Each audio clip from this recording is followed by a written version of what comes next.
StrayAllDay.com. You're now tuned into the show where you learn the discipline to show up day after day, to do the work, the confidence to put yourself out there boldly and authentically, and the mental toughness to continue showing up, doing the work, putting yourself out there, even when the success you're expected to achieve is yet to be achieved. And on top of all this, you get a huge dose of personal initiative. That is the go-getter energy that moves any one of us, including yourself, to go and make things happen instead of waiting for things to happen. And then we put all this together into a series of frameworks, approaches, insights, strategies, and techniques, all underneath the umbrella of one unified philosophy that is called Work on Your Game. My name is Dre Baldwin, also known as Dre All Day, and welcome to the show.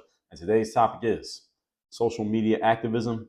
It's some bullshit. It is fake activism. Before we get into that, I'll remind you all of two things. First of all, my daily motivation and Monday motivation message is guaranteed to have you focused, sharp, and on point to start your day or your week, respectively. All you got to do to receive these is be part of my texting community. It is free to join. Yes, free.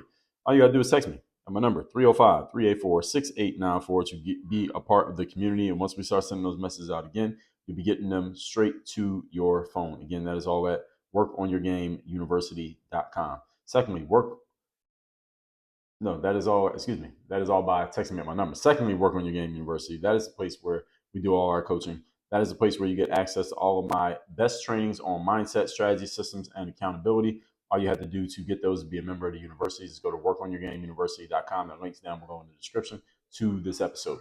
With that out the way, let's get into the topic here today, which is social media activism is fake activism. And I got to thinking about this subject. Actually, before I do that, let me give you a definition of the word activism. It is the policy or action of using vigorous campaigning to bring about political or social change. That is what activism is. Now, I got to thinking about this because I see many people on social media virtue signaling about things that they do care about. I think they do care. Things that they like, things that they hate, and what ground they claim to be standing on. They're doing it all from the comfort of their couch on a smartphone. All right, this is all nonsense. It's all bullshit. It's all weak, and none of it is real. And I'm going to explain all of that here today in this episode. As you know, what you're posting on social media is not real activism. I don't care what you said. I don't care who you said it about, and I don't care how strongly you feel about it. If the extent of your work is posting on social media, you ain't doing shit. All right, that's what I'm saying. The title is very straightforward, so let's just get to the points. Topic once again today is social media activism is fake activism. Point number one, true activism requires putting something on the line. That is what true activism requires. If you are truly an activist, you got to put something on the line. When you are truly doing activism, you must be risking something. Let's talk about a guy that many of you have heard of. Most of you have an opinion. This guy by the name of Colin Kaepernick. Remember this guy? Colin Kaepernick, about 2016, he decided that he was going to kneel during the national anthem of a football game. He was playing quarterback for the San Francisco 49ers, by the way. And he decided that during the national anthem, he would kneel instead of standing with his hand over his heart, as everyone usually does to show respect to the flag. He started taking a knee. And after he did it a couple times, reporters started noticing it. Then all of the press and media picked up on it. Even media that wasn't really sports related started noticing this and talking about it. And everybody was talking about it. And President Trump even brought it up during his campaign. I believe it might have been 2015 or 2016, whatever year it was. And Colin Kaepernick, after that season, that particular season when he took the knee, he basically did not get another opportunity to play in the NFL. He was a free agent. Nobody signed him since. It's been 9 years since. Nobody has signed him since. His NFL career is, for all intents and purposes, over after that happened. And I was not a fan of what Colin Kaepernick did. I was not a fan of what he did because he didn't really have a thought out plan of what he was trying to do. All he was trying to do is just get people to notice him. And then when they noticed him, he said what he wanted to say. Well, there's oppression happening and there are black bodies in the streets and cops are killing us. And when he said us, he was referring to black people. Colin Kaepernick is, last I checked, I believe half African and half white. And so he was saying cops are killing us. Okay, fine. And that's what he wanted to say. Now, I don't even agree with his process and how he went about it and all of those things. One thing I do respect about what Colin Kaepernick did, I give credit where credit is due, is that he was at least willing to put something on the line and risk his ostracism for the NFL in exchange for what he wanted to make noise about. Now, again, I don't agree with what he made noise about. I don't agree with how he went about it. I don't agree with his virtue signaling about, oh, well, cops are doing this, the black people, et cetera, et cetera. He can't even trace his lineage to anywhere in the United States, at least when it comes to black people. But he's trying to claim the black position and all of this.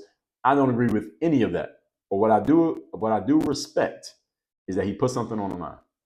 So he was doing activism. I think it was some dumbass activism, but he was doing activism. All right, whether I think it was dumb or not, can't deny the fact that it was activism because he risked something. True activism, there's a risk. He risked that he might not get another job in the NFL, and he didn't. And he risked the ire of a whole bunch of people. There are a whole bunch of people who are flag-waving Americans, very proud Americans, who do not like the idea of Colin Kaepernick at all, just because of the fact that he took that knee, and he's going to live with that for the rest of his life. There are people who are not going to like just the mention of his name just because of the fact that he took that knee. They don't want to hear anything he has to say. The fact that he did it alone, there's a whole bunch of people who have decided they do not like this guy. And I think he could see at a certain point, I believe he came to realize that that was going to happen if he didn't stand up during the anthem, and he kept taking the knee. That I have to respect. Even though I don't like the idea, I have to respect that he did it because he was risking something. And he kept doing it even once he saw the ramifications of that risk. Now, on the other hand, that same year, if you all remember this, that same year, when Colin Kaepernick took that knee, a bunch of other athletes, nobody did anything, actually. When he was taking the knee, nobody did shit. Nobody said shit, nobody did shit. Maybe some athletes said, well, he has a right to do protests if he wants to, and free speech, et cetera, et cetera. But nobody was taking the knee. It wasn't until after it became accepted for him to do the kneeling thing, which was not even that year. I believe this was 2016, because this is when Trump was running. It was full steam ahead towards the 2016 election. Then Colin Kaepernick was basically blackballed out the league. And a few years later, you had the George Floyd situation, which was in 2020, 4 years ago. When the George Floyd situation happened in 2020, people tried to analogize, well, see, Colin Kaepernick was taking the knee during the anthem, and now here's Derek Chauvin, that was the officer in Minneapolis who had allegedly his knee on George Floyd's neck. It wasn't really on his neck, but if we want to get into that, had his knee on George Floyd while George Floyd was laying on the ground, where he eventually died that day, that fateful day in Minneapolis. People said, well, look, now this cop has his knee on a black person's neck or back or whatever it was, and Colin Kaepernick with the knee. It was a great analogy. It was actually a very good analogy, even though it was based in bullshit. All right, because human beings, remember, people don't think, they don't read, and they're lazy. So if you get people emotionally triggered, they won't think. So anyway, that's what they did with the George Floyd thing. And in 2020, if you remember, NBA, NFL, a whole bunch of other sports, a whole bunch of other athletes, all of a sudden, everybody took a knee during the national anthem because of George Floyd and I guess Breonna Taylor also, which happened that year. And I said this then, I will say it again now, and I will say this again in the future. All these athletes are some fucking pussies.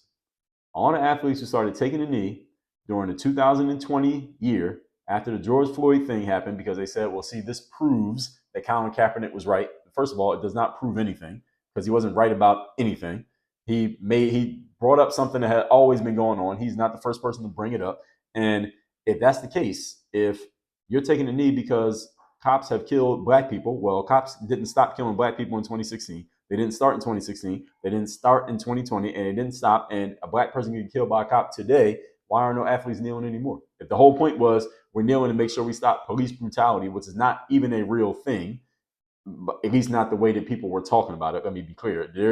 Cops can brutalize, but not the way that they were talking about it. And by the way, any of you doesn't know the data, more black people get killed by fellow black people than get killed by cops by a factor of hundreds, like literally hundreds. And I'm talking about unarmed black people by cops. I'm not talking about someone who points a gun at a cop and the cop shoots you. That's not the same. An unarmed black person getting killed by a cop versus black people getting killed by other black people, you had to multiply by hundreds to get the numbers equal. Meaning more black on black crime happens than cop on black crime. So if black people were taking a knee because black bodies in the street, well, are you only doing it because a white person is to blame or a cop is to blame, or are you doing it because you care about the black body? We know the answer to the question, because if that was the point, then black people would still be taking a knee today because black on black crime is still going on. So all the athletes, as I said, back to my point, who decided to take a knee in 2020 because now it was quote unquote proof that Colin Kaepernick was quote unquote right, all right, y'all are some pussies. Because none of you had the balls to do it when there was something to lose. See, there was something to lose in 2016. You would have took a knee during the national anthem during 2016. You, athlete, might have got blackballed out of your league the same way Colin Kaepernick got basically blackballed out of his league. Did he get blackballed? I would say he did. Now, do I think the owners came together and colluded and said, hey, don't hire this guy? No, I think all the owners just pretty much decided individually, I'm not hiring him, and he eventually didn't get hired. He sued the NFL. He settled out of court. He probably got paid off just to shut up and go away, which is pretty much what happened. He's gone away. He's quiet, other than doing Netflix documentaries. And the whole thing, again, when I'm talking about activism, that's the topic here today. All the athletes who decided to start taking a knee after it had became widely accepted, after their bosses, literally the owners of the sports team, said players should take a knee so we can show that, you know, what we stand for, et cetera, et cetera. All right, these guys are all pussies because none of you had the balls to do it when there was something to lose. You only did it when it became accepted, when it became mainstream and everybody was doing it and your bosses said it's okay, now you want to take a knee. But when Colin Kaepernick was taking that knee in 2016, everybody knew about it. Everybody saw it, and everybody saw what happened to him. Nobody took a knee then. Nobody took a knee. Not one of your favorite outspoken NBA players took a knee then. They waited until it was accepted by the mainstream, was accepted by their bosses. This is bullshit virtue signaling.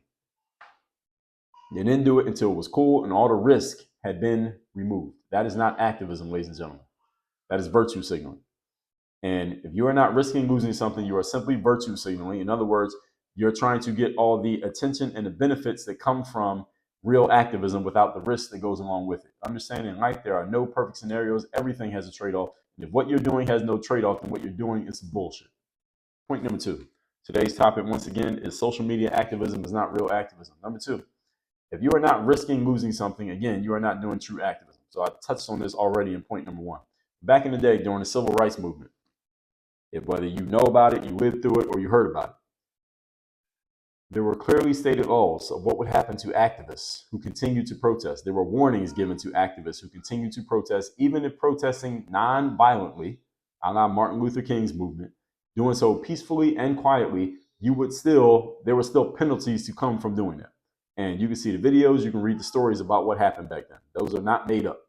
And the people knew that if we protest peacefully, quietly, and non-violently, they're still going to do stuff to us.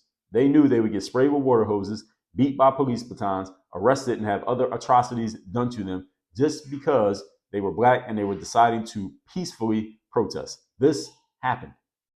And here's the thing that you need to compare between what Colin Kaepernick did and his followers who came along after him, all your outspoken, quote unquote, athletes who decided to get some balls after their bosses told them to have some balls, and what those civil rights protesters were doing. Civil rights protesters knew they were going to get their heads bashed in, literally, for protesting. They knew they would get arrested for protesting. They knew they would get sprayed with fire hoses for protesting. So when I say water hoses, I don't mean like your garden hose that you water the flowers with. These are power hoses that they use to put out fires. All right, that water does not tickle. They knew that was going to happen to them just because they decided to protest. They did it anyway. That's risk. That's real activism. There were real penalties and real scars to be gotten from doing that. If you didn't put yourself at risk to get real scars, you have not done any activism. You've done zero. They did it anyway. They knew what they were risking. They were risking their freedom, their health, they're risking their time, even their lives sometimes, in exchange for drawing attention to what they were doing. You can't do that via social media because social media there's no accountability on social media. You get on social media and talk all kinds of shit to somebody who you don't know, and there's no accountability. If you do it from an anonymous account, that person will never know who you are. They don't know where you live. They can never find you. You can walk right past them on the street, and they don't know it was you who was talking all that shit. You can't be held accountable. Therefore, you didn't risk anything. So anything that you say cannot be held against you. If it can't be held against you, then it's not activism. The worst thing someone could do to you on social media, if you talk shit to them, is they could block you. Maybe you can get ridiculed in the comment section if somebody doesn't like you. Maybe a platform could decide to delete your account. What do you actually lose? You don't lose anything. There's no real risk. So you're not really an activist. Everybody understand what I'm saying here? Point number 3. Today's topic, once again, social media activism is not real activism. It's bullshit. Number 3, talk is cheap. Talk is cheap. What actions are you taking? Posting on social media is not action. It's talk. Colin Kaepernick. Again, I gave him credit earlier. He didn't actually do anything by taking a knee. So I gave him credit earlier. Now I'm going to trash him again. Most of what I got to say about Colin Kaepernick is trashing him. But I do have to respect the fact that he took a risk. But most of my comments about him is trashing him. He deserves to be trashed. He wasn't actually doing anything by taking a knee. What did he actually do? Any of you who's a supporter of Cap or you think he was right, what did he do? I'm asking you what justification you have for what the action of taking a knee. I'm asking what did he accomplish when I say what did he do? What were his accomplishments in doing it? He said his goal was to start a conversation. That's what he said out of his mouth. Let me ask you a question. What the fuck does starting a conversation do? Anybody can have a conversation. Anybody can start a conversation just by getting on Instagram, posting a post, and leaving a comment. That doesn't do anything. That's not substantial. There's nothing tangible to that. That's not a thing. That's an accomplishment. Starting a conversation? No, that is not an accomplishment. Starting a conversation is not an accomplishment. Again, what the fuck does starting a conversation have to do with anything? That's not activism. I can start a conversation from my damn couch. Starting a conversation is not action, ladies and gentlemen, just in case any of you was concerned. Finishing a conversation that leads to action, all right, now that's substance. If you finish a conversation and it leads to action, now we're talking substance. The conversation itself is not substance. As I said, talk is cheap. Posting on social media is talk. Virtue signaling is talk. Nothing gets proven, nothing is achieved, nothing has been done. If that passes for activism, well, there are millions of activists walking around the world today, all on Facebook. All right, that's not activism. Many people want this nonsense behavior to pass for activism because they want to feel like they're doing something. You got a Palestine flag or a Ukraine flag or a pronouns in your bio on social media or on LinkedIn, and you want to feel like you're an activist because you're doing that. You ain't doing shit. I'm not saying you're wrong for having them up there. You probably are, but okay, that's a different conversation for a different day. But you ain't doing shit. So what? You got a flag in your bio? What does that prove? What did you accomplish? Whose life are you saving by doing that? Oh, I'm bringing awareness to the subject. Fuck that. You're bringing awareness to the subject. That's an accomplishment. Bringing awareness is not an accomplishment, folks. Bringing awareness to a subject is not an accomplishment.